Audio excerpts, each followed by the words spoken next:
All right, guys, I have a 2010 Chevy Avalanche LTZ 4x4. It's got the 5.3 LS V8.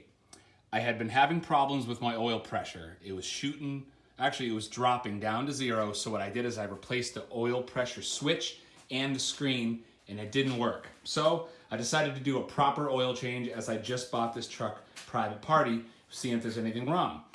I've been using Kirkland synthetic oil in all of my vehicles for the past 2 or 3 years, and it's been a perfect motor oil. So I'm gonna swap that in. And here's something I found. On the right is the AC Delco filter that is recommended for this truck.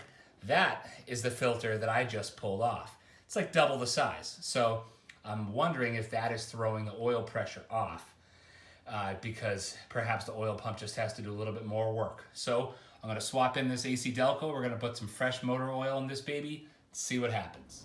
Okay, ladies and gents, I believe the problem is fixed.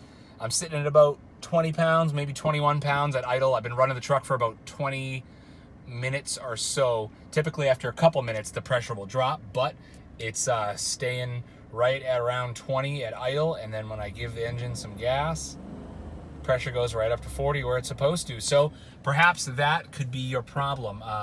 As I said before, I did replace the oil pressure sensor and the screen, and that didn't do the trick. So putting the proper oil filter and doing a proper oil change might fix your problem. So I hope that helped you guys. Make sure to thumbs up, leave a like, subscribe if you haven't, and I appreciate you guys watching. Have a great day.